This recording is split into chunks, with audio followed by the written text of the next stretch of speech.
All right, in the last recording, we read the very exciting, action-packed fight between Beowulf and the dragon, and it ended with the dragon biting Beowulf on the neck, and then Beowulf killing the dragon with his dagger. So now we will finish the poem by reading the tragic and glorious ending of Beowulf. Then the wound dealt by the ground burner earlier began to scald and swell. Beowulf discovered deadly poison suppurating inside him, surges of nausea, and so, in his wisdom, the prince realized his state and struggled towards a seat on the rampart. He steadied his gaze on those gigantic stones, saw how the earthwork was braced with arches built over columns, and now that Thane, unequaled for goodness, with his own hands washed his lord's wounds, swabbed the weary prince with water, bathed him clean, unbuckled his helmet. This is Wiglaf who's cleaning the wound. Beowulf spoke, in spite of his wounds, mortal wounds. He still spoke, for he knew well his days in the world had been lived out to the end. His allotted time was drawing to a close. Death was very near. And we know that when Beowulf talks, he doesn't say just a little. He usually says quite a bit. Now is the time when I would have wanted to bestow this armor on my own son. Had it been my fortune to have fathered an heir and live on in his flesh. For 50 years I ruled this nation. No king of any neighboring clan would dare face me with troops. None had the power to intimidate me. I took what came, cared for, and stood by things in my keeping. Never fomented quarrels, never swore to a lie. All this consoles me.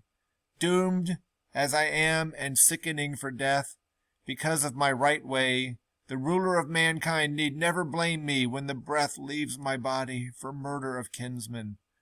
Go now quickly, dearest Wiglaf, under the grey stone where the dragon is laid out, lost to his treasure. Hurry to feast your eyes on the hoard. Away you go. I want to examine that ancient gold, gaze my fill on those garnered jewels. My going will be easier for having seen the treasure, a less troubled letting go of the life and lordship I have long maintained. And so I have heard the son of Weohstan, that's Wiglaf, quickly obeyed the command of his languishing, war-weary lord. It's interesting, before he dies, he wants to see the treasure that the dragon was guarding. I think that's an unusual request. He went in his chain mail under the rock-piled roof of the barrow, exulting in his triumph, and saw beyond the seat a treasure trove of astonishing richness, wall hangings that were a wonder to behold, glittering gold spread across the ground, the old dawn-scorching serpent's den, packed with goblets and vessels of the past, tarnished and corroding, rusty helmets all eaten away, armbands everywhere artfully wrought. How easily treasure buried in the ground, gold hidden however skillfully, can escape from any man. And he saw too a standard entirely of gold, hanging high over the hoard, a masterpiece of filigree. It glowed with light, so he could make out the ground at his feet and inspect the valuables. Of the dragon there was no remaining sign. The sword had dispatched him. Then, the story goes, a certain man plundered the hoard in the immemorial how, filled his arms with flagons and plates, anything he wanted, and took the standard also, most brilliant of banners. Okay, in Viking fashion, what's going to happen to the vault in the future? Why, somebody's going to break in and steal stuff. Already the blade of the old king's sharp killing sword had done its worst. The one who had for long minded the hoard, hovering over gold, unleashing fire, surging forth midnight after midnight, had been mown down. Wiglaf went quickly, keen to get back, excited by the treasure. Anxiety weighed on his brave heart. He was hoping he would find the leader of the Geats alive where he had left him, helpless, earlier on the open ground. So he came to the place, carrying the treasure, and found his lord bleeding profusely, his life at an end. Again he began to swab his body. The beginnings of an utterance broke out from the king's breast cage. The old lord gazed sadly at the gold. Still not dead, still talking. To the everlasting Lord of all, to the King of glory, I give thanks that I beheld this treasure here in front of me, that I have been allowed to leave my people, so well endowed on the day I die. Now that I have bartered my last breath to own this fortune, it is up to you to look after their needs. I can hold out no longer. Order my troop to construct a barrow on a headland on the coast.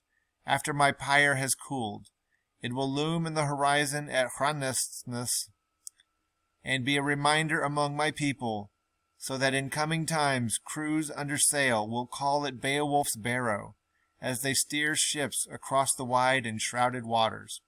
So he's making funeral arrangements.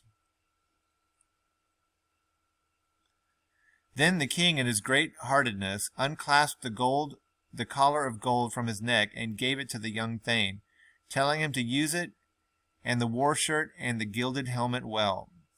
You are the last of us, the only one left of the Waegmundings. Fate swept us away, sent my whole brave high-born clan to their final doom. Now I must follow them. That was the warrior's last word. Let's have a moment of silence for the death of Beowulf.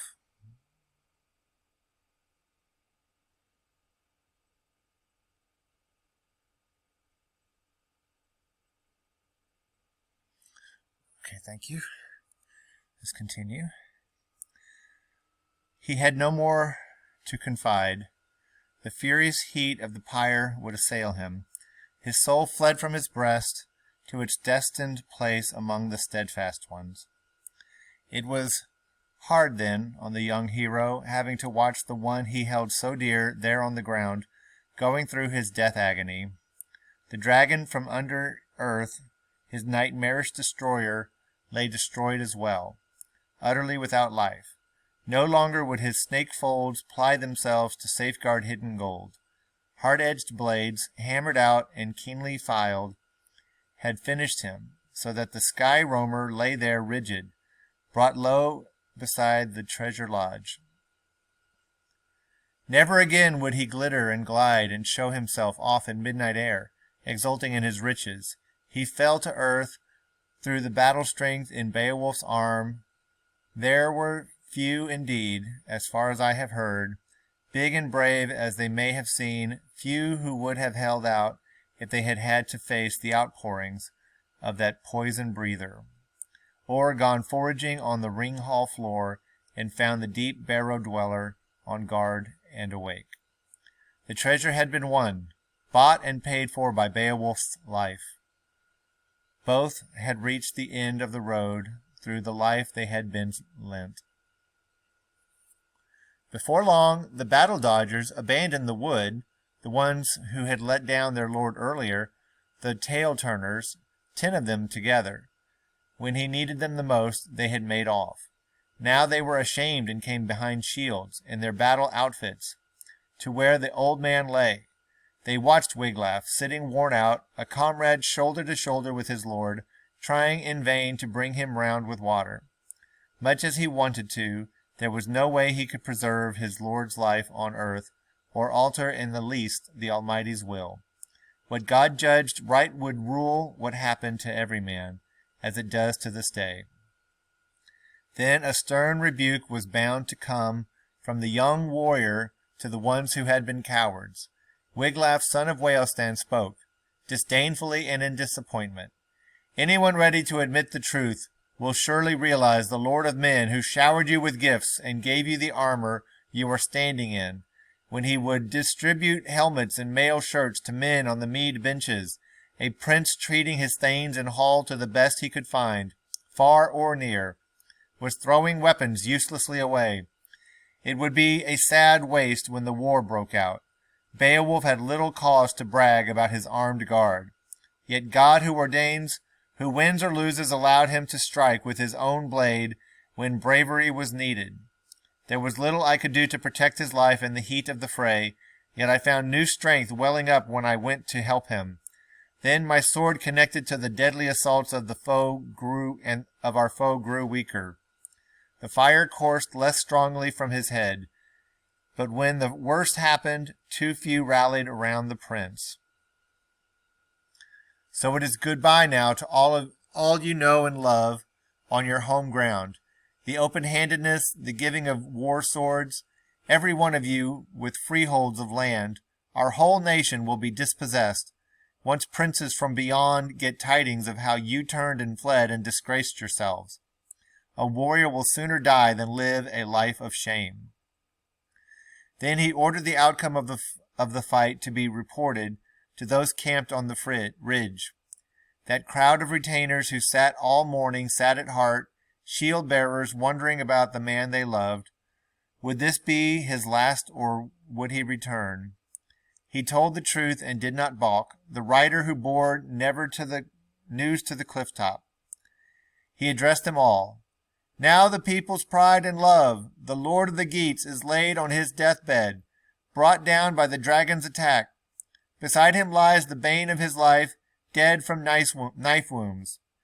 There was no way Beowulf could manage to get the better of the monster with his sword. Wiglaf sits at Beowulf's side, the son of Weohstan, the living warrior watching by the dead, keeping weary vigil, holding awake for the loved and the loathed. Now is looming over our nation, soon it will be known to Franks and Frisians far and wide that the king is gone.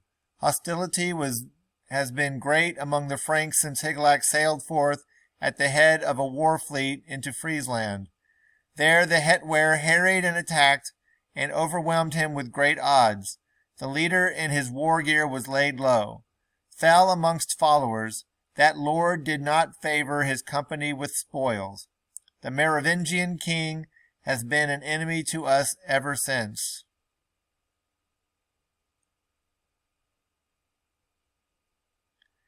Nor do I expect peace of pact keeping, of any sort from the Swedes.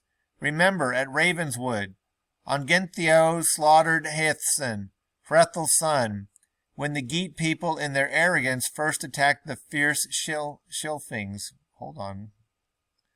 Okay, so from the south they're going to have the Frisians and the Merovingians looking to fight. From the north they got the Swedes, because Ongentheow slaughtered Hæthcyn, Hrethel's son, when the Geat people in their arrogance first attacked the fierce Scilfings. The return blow was quickly struck by Ohther's father. Old and terrible, he felled the Sea King and saved his own aged wife, the mother of Onela, and of Ohthere, bereft of her gold rings. I think that's a flashback. Then he kept hard on the heels of the foe and drove them leaderless, lucky to get away, in a desperate rout to Ravenswood. His army surrounded the weary remnant, where they nursed their wounds. All through the night he howled threats at those huddled survivors, promises to axe their bodies open when dawn broke, dangle them from gallows to feed the birds.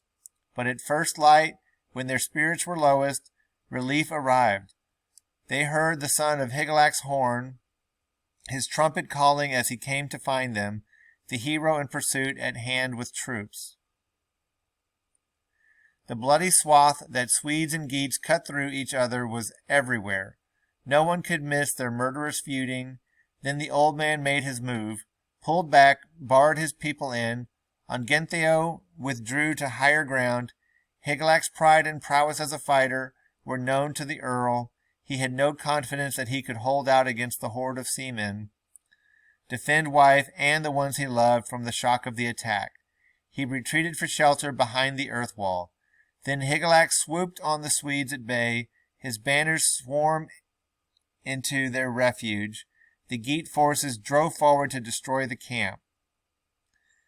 There, in his grey hairs, Ongentheow was cornered, ringed around with swords, and it came to pass that the king's fate was in Eofer's hands, and in his alone.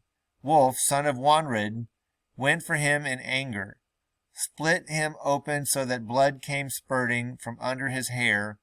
The old hero still did not flinch, but parried fast, hit back with a harder stroke. The king turned and took him on.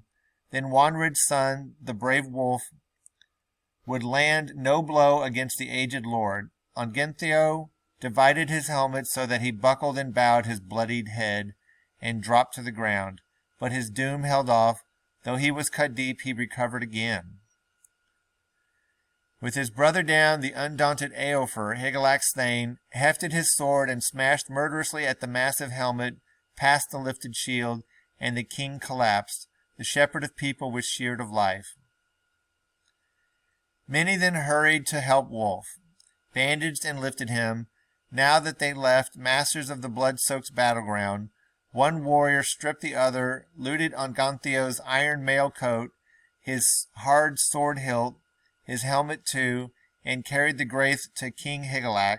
He accepted the prize, promised fairly that reward would come, and kept his word.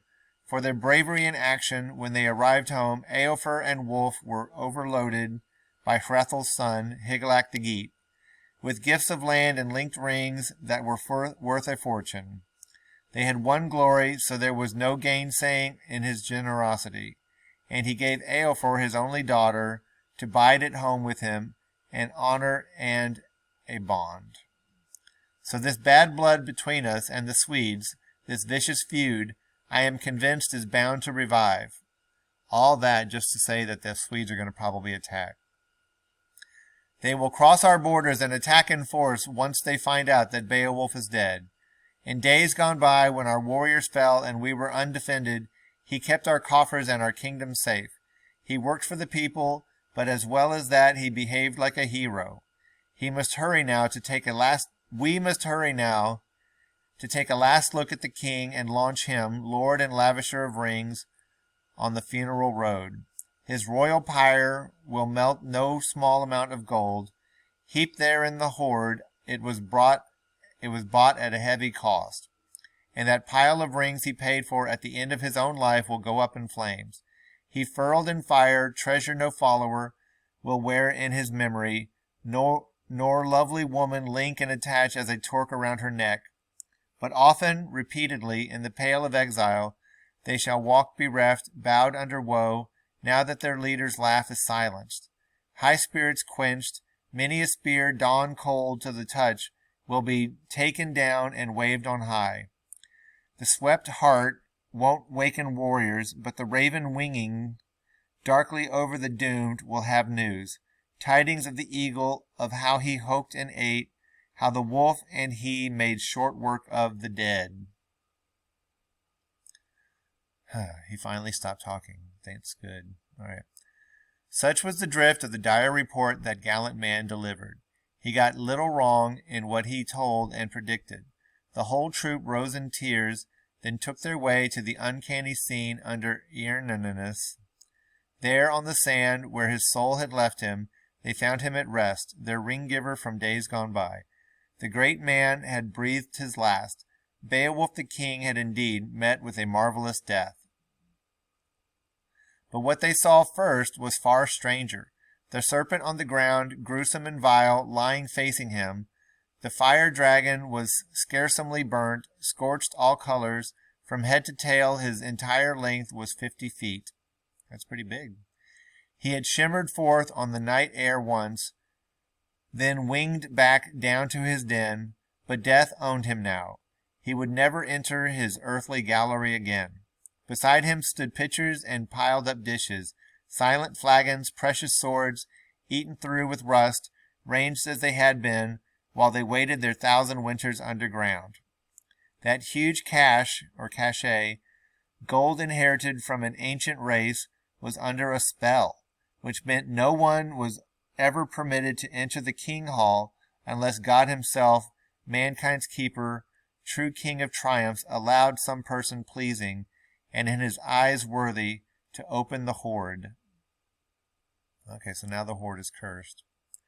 What came about brought to nothing the hopes of the one who had wrongly hidden riches under the rock face. First the dragon slew that man among men, who in turn made fierce amends and settled the feud. Famous for his deeds, a warrior may be, but it remains a mystery where his life will end, when he may no longer dwell in the mead hall among his own. So it was with Beowulf, when he faced the cruelty and cunning of the mound guard. He himself was ignorant of how his departure from the world would happen.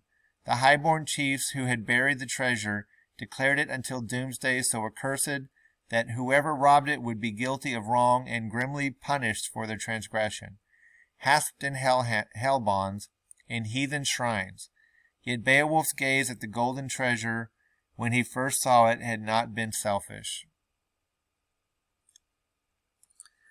Wiglaf, son of Weohstan, spoke. Often when one man follows his own will, many are hurt. This happened to us.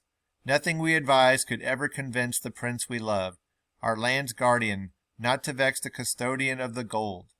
Let him lie where he was long accustomed, lurk there under the earth until the end of the world. He held to his high destiny, the hoard is laid bare, but at a grave cost. It was too cruel a fate that forced the king to that encounter.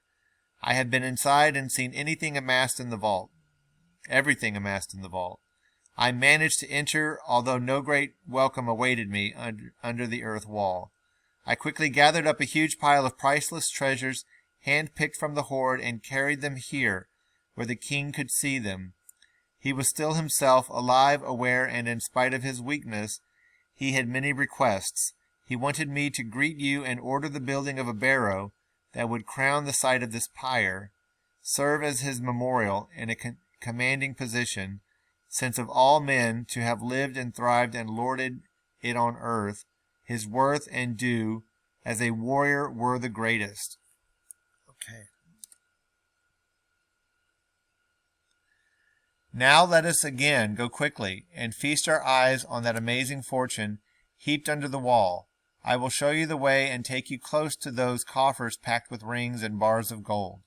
Let a bier be made and got ready quickly when we come out, and then let us bring the body of our Lord, the man we loved, to where he will lodge for a long time in the care of the Almighty.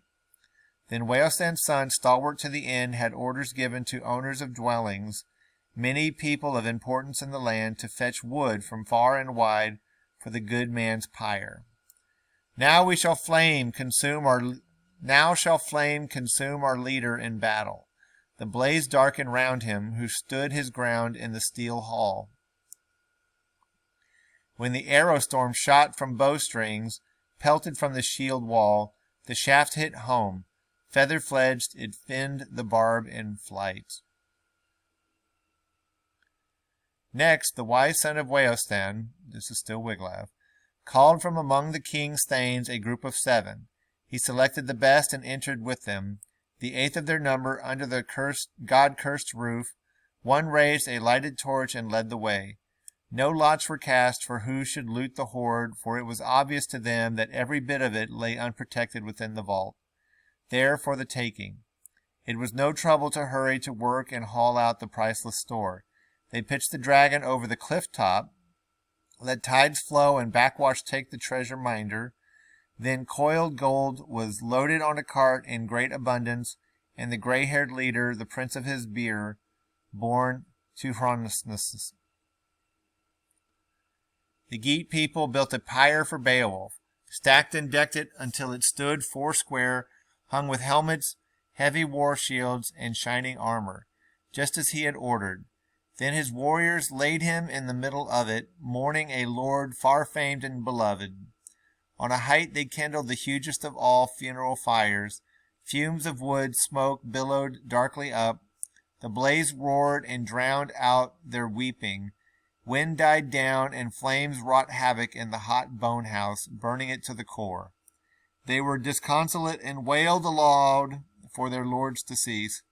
A Geat woman, too, sang out in grief. With her hair bound up, she unburdened herself of her worst fears, a wild litany of nightmare and lament. Her nation invaded, enemies on the rampage, bodies in piles, slavery and abasement. Heaven swallowed the smoke.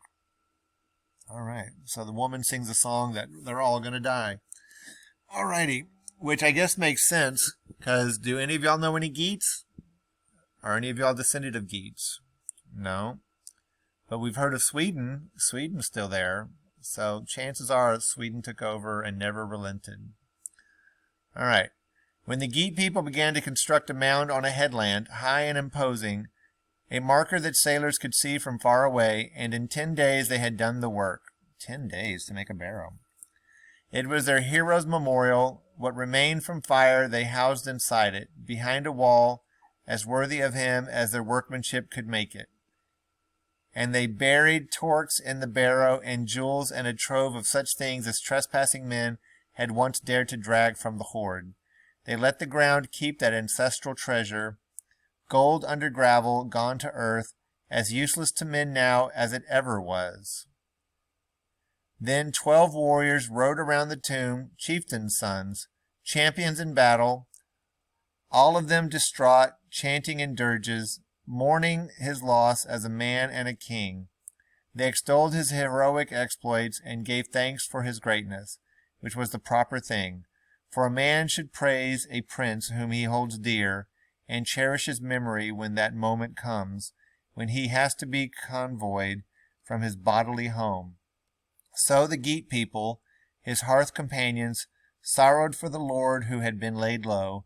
They said that of all the kings upon the earth, he was the man most gracious and fair-minded, kindest to his people, and keenest to win fame.